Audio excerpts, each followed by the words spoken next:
Hey, what is up, you guys? BoltCon3117 back here again, and we're bringing you guys my spoiler-filled review of the film adaptation for Stephen King's The Dark Tower, based off of his many novels on the Gunslinger series. So, if you didn't catch the title or the beginning of this video, this will be my spoiler review of The Dark Tower. So if you haven't seen the movie, go watch it, come back and visit me. Or if you don't care about spoilers, then let's get right into this video. First off, I want to say that there is a couple of Easter eggs throughout this film, and if you're a big Stephen King fan, it will not be hard to find some of them. Some of them actually are pretty much in your face. For example, there's a part where Jake Chambers, who is our protagonist, looks at this. They're in the forest or the woods, and they're in an abandoned amusement park, and he sees that there is a title sign that says Pennywise, and that's obviously a nod to Pennywise the Clown from the It novel. That is also from Stephen King. So those like that are in your face. And there's another one where, for example, they look at the number to this portal that Jake and the gunslinger are about to use, and this other man tells them that don't forget the number of this portal, and he tells them to look up, and Jake looks up and he looks at the portal number, and the portal number is 1408. Because of course we know that movie 1408, which was based off of something that Stephen King wrote himself. So that's another nod to the 1408 movie, which I actually really like. A next nod that we're going to be getting into here is there's a moment where the gunslinger is in the gun shop, and he's trying to get away from the man in black, and there's a brief glimpse, just a minor glimpse, of a Rita Hayworth poster.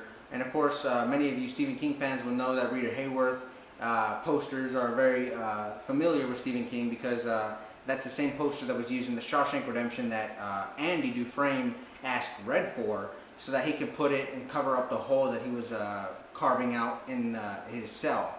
So there's nods like that, and I believe that is most of them. Actually, no, there's one more. Sorry, I forget. His mind powers, Jake Chambers' mind powers in this film. They call it the Shine. And that's a nod to The Shining, which is a novel that Stephen King has wrote himself, and of course the movie adaptation as well. So there's a lot of Easter eggs in this movie to bite on. Just little nods to the fans, little nuggets, little things that fans of Mr. King can latch on to. So yeah, let's get into some of the pros of the movie. We want to start with some of the pros, the good stuff. I want to say that the acting in this movie is very good. Idris Elba, Matthew McConaughey, all right. And I forget the kid's name who plays Jake Chambers, our protagonist. He is our lead character, and he's a very good child actor. I really was kind of taken away by just how good he was at acting. I mean, he's given a lot to do, and he does it quite well. He really does. And I want to say that some of the character development is not great, but the actors do well with what they're given. Jake Chambers, who's our protagonist, he's a very likable character, and he's a character who is very easy to get behind. It's very easy to root for him. So I like the time that we spent with him in the normal world before we see how his life starts to change a little bit once he enters into the other world where the Dark Tower resides. A great thing about this movie is the bond and the relationship between Jake and the gunslinger, played by Idris Elba, because they're both very similar. They're both very much alike. They both kind of have like this loner mentality. They're both, outside looking in type of guys. And despite the fact that Jake has a friend who lives next door to him, I mean, we only see him a couple of times in the film, but we see him when he's at school.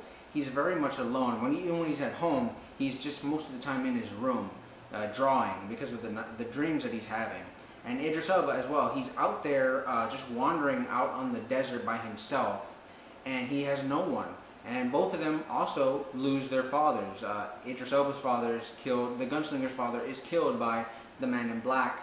And we don't know exactly how Jake's father dies, but we know that he's been dead for some time. So they share a lot in common, and they both have great chemistry with each other, and I love seeing them on screen together. And I would not mind more adventures with Jake and the Gunslinger. Of course, we don't know. Apparently, the movie has flopped at the box office, so we'll have to see. We'll get a sequel. Maybe they're turning into a TV show. I heard something about that, little rumblings about that. We'll see if they get the same actors, though. We'll have to see what comes of that. This film never felt like it dragged to me. That's mostly because it's so short. But there was never a dull moment where I was like, all right, come on, let's get on with it. That would sometimes happen with other movies, but that was not the case with this movie. I want to say that the action was pretty well done as well with the gunslinger. He gets to do his thing. He gets to, he's got crazy accuracy. He's like the Hawkeye of the Dark Tower universe. He just does not miss. He's crazy good. So getting to see that and how they manipulated and maneuvered everything with that, and the gunshots and him hitting every target he wanted to, and just how he focused, how he shot, why he doesn't miss. That was all very entertaining to me. So I like seeing that, and it just looked very cool.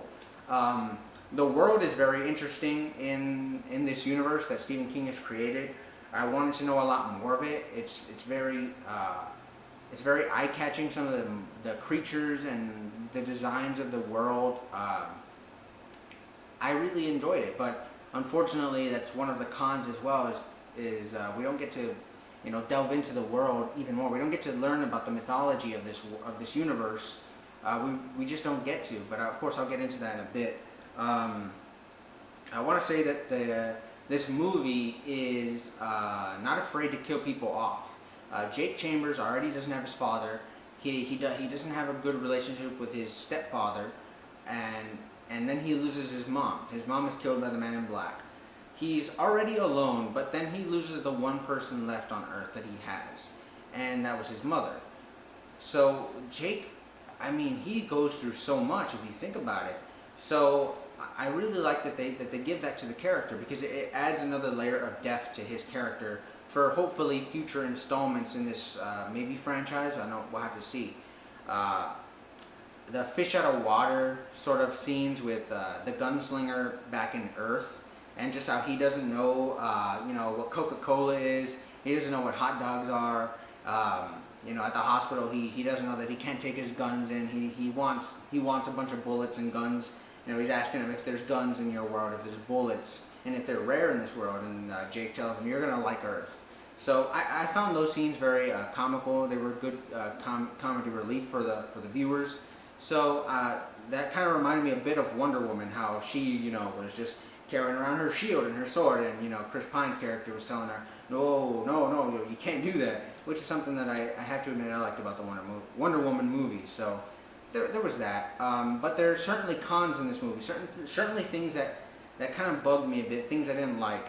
And one of the major things is that, like I was saying, this is such a rich universe, and we just don't get to delve into it. We don't get to bite into it. We don't feel rewarded at all, because we just we don't know why certain things work. We just kind of something will happen or a creature will attack, and it's not explained to us.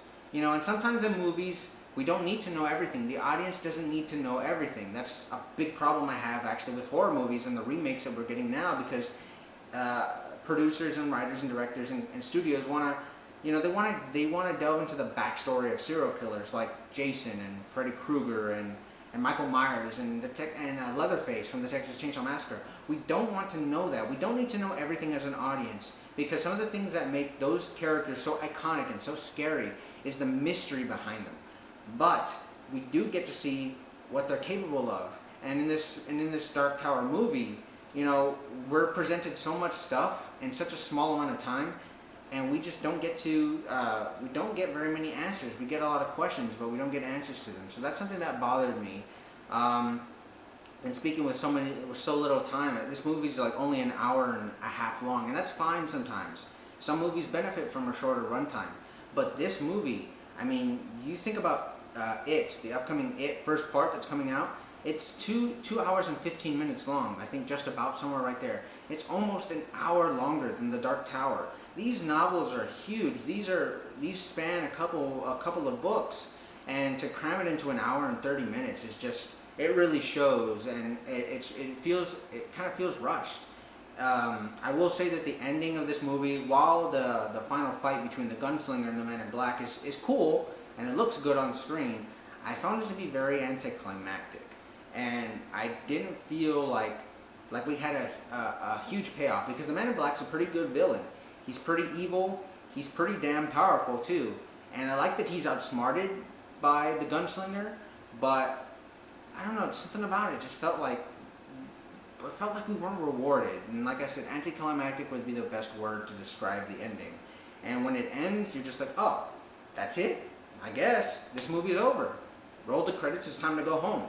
So I didn't enjoy the runtime. I think it was way too short. I wanted more, but unfortunately we didn't get that. So I guess really that's all I have to say about The Dark Tower. Is it feels like a missed opportunity. It feels like wasted potential to me, and that's a shame because I think that fans of Stephen King have been really waiting a long time for this movie and for this to be a franchise, and I don't know if that's exactly going to happen. So I mean, that's a shame. That's unfortunate, but you know, oh well, we've got It coming in a couple weeks now, so looking forward to It. So yeah, so this movie is okay, but it's not something that you need to go out and see right now. If there's anything you do need to go out and see right now, it'd probably be like Spider-Man: Homecoming if you haven't seen it yet. Wonder Woman, Detroit looks very good. We'll have to see. Yeah, I guess this is all I have to say for this review. If you guys like these reviews, if you want to talk more about Stephen King, go ahead and hit me up in the comment section below. I'd love to talk with all of you guys. And if you can't get enough content on Stephen King, I have a couple of videos on my channel as well about Pennywise and It and that franchise. And this weekend I'll be putting up my review of the novel, which I just finished today. So I'll be putting that out as well. And if you like what you see here, guys, subscribe and join the clan.